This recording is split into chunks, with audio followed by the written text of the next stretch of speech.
Hey everybody, welcome back to All the Math. That's all the math you need for computer science. This is Volume 1, Discrete Mathematics, Episode 2 Sets, and what we're going to learn about in this episode is the first kind of mathematical object, actually the first two kinds, that we are going to formally reason about.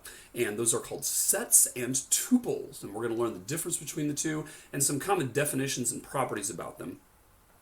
Sets are in some ways the most basic type of mathematical object. In fact, a lot of math since sets came into being from George Cantor in about 1870 has been redefined and re-explained from the ground up in terms of sets because they're so useful and so widely applicable.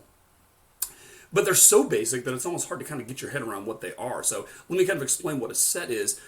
Some people talk about them as though they were a group of things or a collection of things. You'll read that in books. I think that's sort of a misleading concept because if you talk about a group or collection of things, that almost implies that you're collecting them or co-locating them together. And that's not what we mean by sets. We're not going to say that we're going to put all the elements of a set together somehow. What we really mean is simply that we need a way to designate or refer to or specify certain objects as opposed to others. So we basically need a way to say, right now I'm talking about these particular 7 things, but not these other 12. And so we're going to denote those 7 things that we are talking about as a set.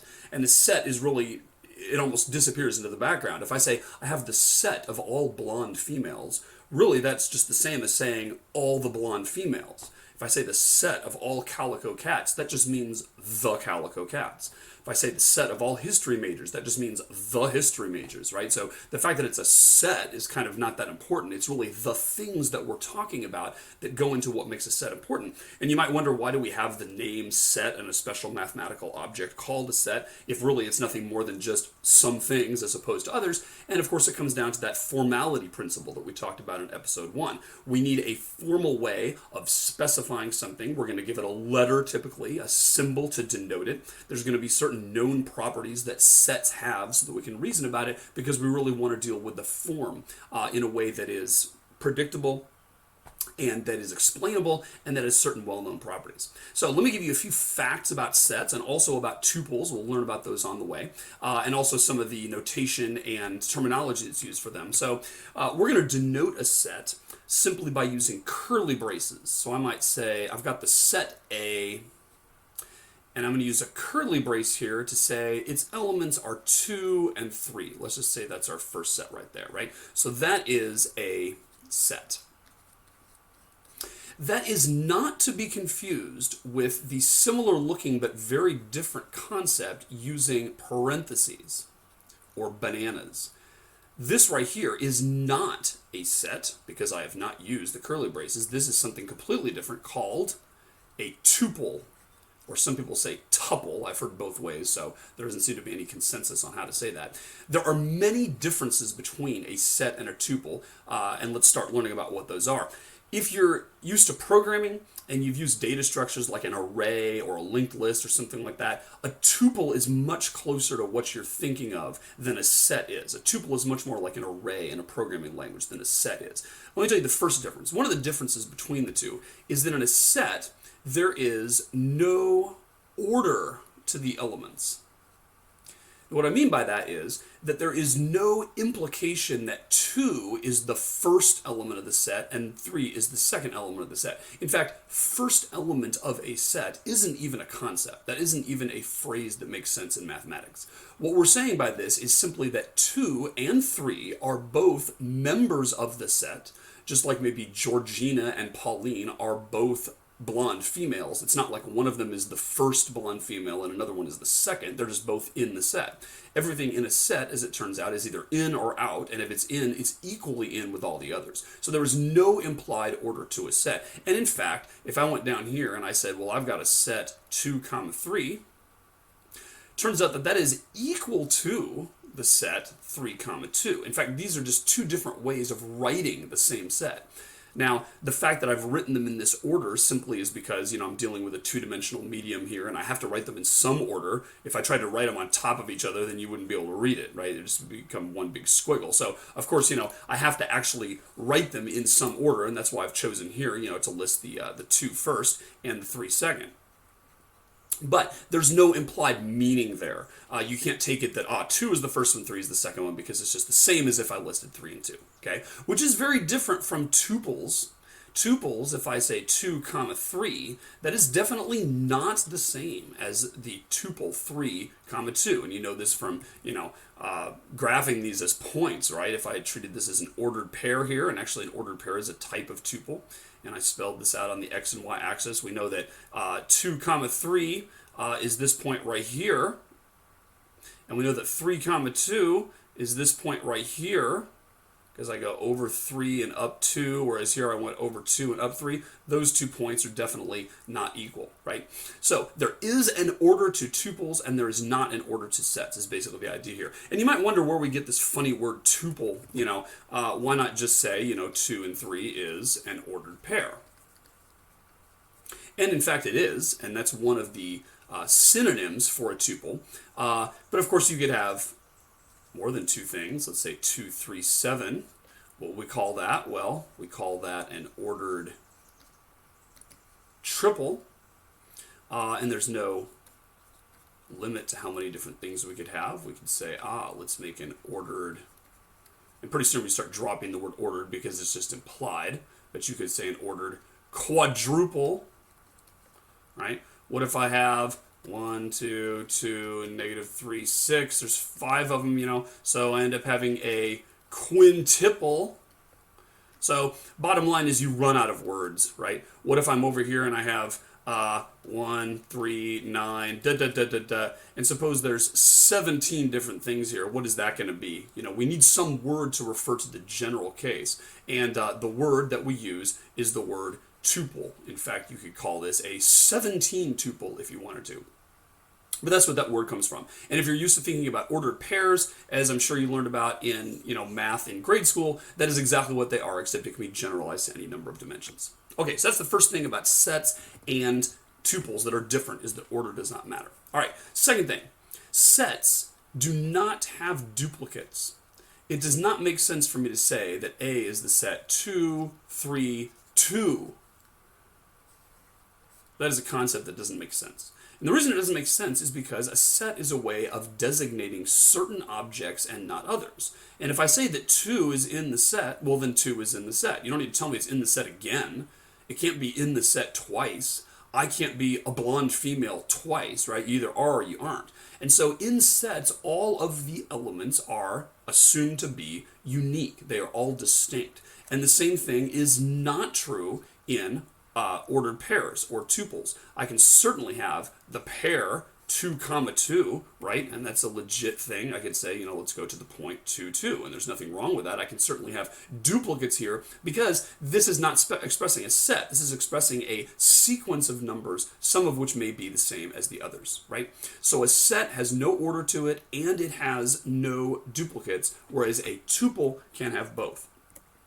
Now, next thing, a set, and a tuple for that matter, but we're going to talk about this more with sets, can be heterogeneous. Hetero is a word that means other, and so heterogeneous means it can be composed of multiple different types of things. So far, we've been using numbers, but there's nothing wrong with me saying I've got a set A that has maybe smiley face and frowny face. And then I've got another set B, which is hearts and spades and diamonds. I could have a set C that is hearts and spades and happy face and 5 and 3.2. Okay, so a set can have multiple different kinds of objects in it. Turns out that most of the time it turns out to be more useful for them to be homogeneous and have only the same kind of thing, but there's certainly nothing preventing a set from being heterogeneous, and as a matter of fact a tuple can be too, although that actually doesn't come up as much. So that's another thing about sets. Now, one corollary of this, which is the first thing that's going to kind of make your head hurt when we talk about it a little bit more, is let's say I have a set D that might have the elements 1, heart, and the set 2, 3, and a fish. All right? So this is a set that has 4 elements in it. That's the first one, 1. That's the second one, the heart. This here is all the third one. That's the set 2, 3. And then the fourth one is the fish. So basically, a set can have anything as a member, including another set. Now, there's sort of an interesting thing in the history of philosophy. There's a guy named Bertrand Russell you may have heard of, who was a famous philosopher at the beginning of the 20th century. And when he first looked at this set notion, he looked at the concept of sets within sets. And he came up with something that really will make your head hurt, right? So he said, if you can have sets within sets, I smell a rat here. Because what I'm going to do is I'm going to make a set, and I'm going to define the set that I'm going to create here, and I'm going to call it W for weird. That's what we'll call it, because it's a weird set. I'm going to define the set W as the set of all sets that don't have themselves as members. Ooh, deep. The set of all sets that don't contain themselves as members. There's nothing wrong with posing that as a set, right? Because, a set can have another set as an element. Therefore, we could talk about the set of all sets. We could talk about the set of all bananas. We could talk about the set of all sets and bananas. We could talk about the set of all sets that don't include themselves, and that's exactly what the set W is. And then Bertrand Russell came up with this thing, which is called Russell's paradox, and is one of the many different paradoxes that come up when you think about sets of sets. And he said, the set W, that set that is the set of all sets that don't contain themselves, is W a member of W? Is W in the set W? And it turns out, if you think it through, you'll discover that neither answer works. You cannot say that W is an element of W, because if W were an element of W, then you would be saying W contains W. But we said that W is the set of all sets that don't contain themselves, therefore W can't be a member of that, because we're saying W does contain W. However, the other way doesn't work either. You can't say W doesn't contain W, because then you'd say, well, W doesn't contain itself as a member, but wait a minute, then it would be in the set W, because the set W is the set of all sets that don't contain themselves as members. And so if W doesn't contain itself, it ought to be in W. Told you this would make your head hurt, right? Bottom line here is that we're not going to get into any hot water this semester with any of those weird examples. What we're going to find is that you can normally treat sets that contain other sets, and everything's just fine as long as you don't get into this weird thing where a set can contain itself recursively. That's where you end up really getting into hot water, right? So anyway, that's Russell's paradox, sort of an interesting thing. But the important thing from our perspective is to understand that in this element, in this set right here that we've got, this set D, it is not the case that 2 is in the set D. 2 is not an element of D. And that's because D contains 4 members. 1, a heart, this set over here, which has a couple of elements, and a fish. And so you may be confused by looking at this and saying, well, gosh, I see the number 2 right there inside these curly braces. But keep in mind that 2 is not one of the elements. It's inside this other thing. And so if I ask you, hey, does D contain the set that has 2 and 3 in it? The answer would be yes. But if I say, does D contain 2? The answer is no. Okay, so kind of an interesting thing there. All right. Last one, and that is the notion that sets can be either finite or infinite. Make that a little bit better. And tuples can too, for that matter. But finite and infinite are two different concepts of sets, and they simply have to do with how many elements are in the set. Every set either has finitely many members, or it has infinitely many members. So we could say the set of integers between 1 and 10, that would certainly be a finite set because it's got exactly 10 elements in it. 1, 2, 3, 4, 5, 6, 7, 8, 9, 10. We could say the set of all Davies family children. That set is finite, thank God. There are 3 of them, Lizzie, TJ, and Johnny.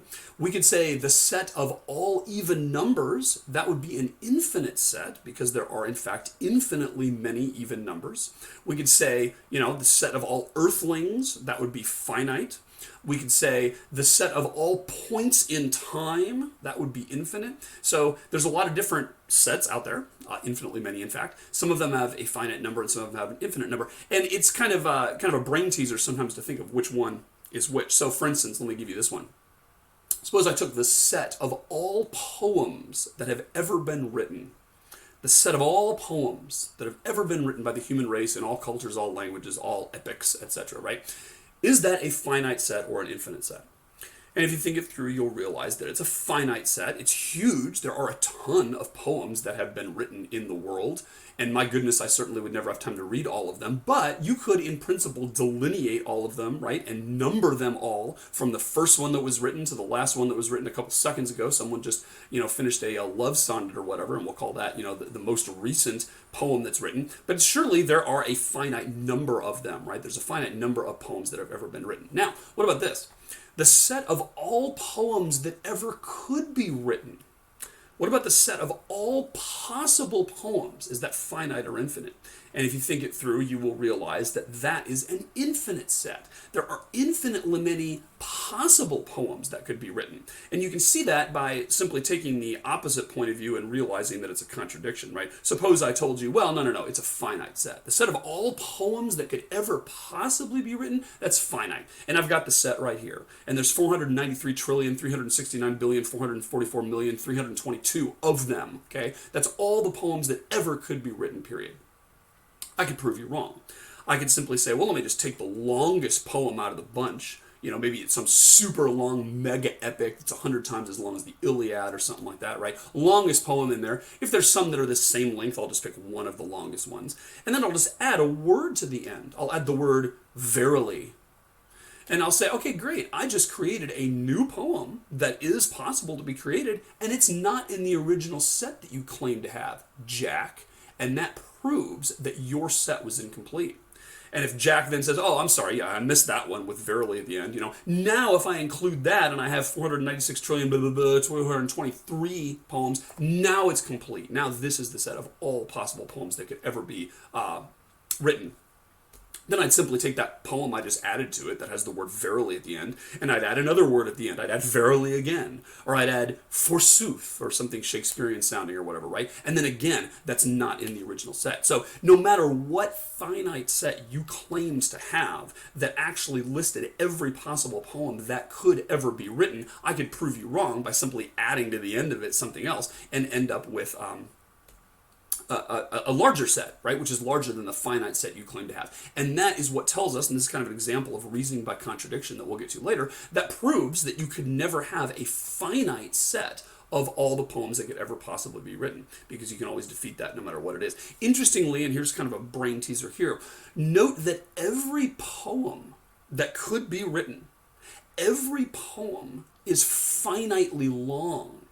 So there's no such thing as an infinite length poem. Every single poem in the set of all poems that could ever be written is itself finite. So we're not saying that there could be an endless poem, right? You kind of get bored after a while as the centuries went on when someone was reading it.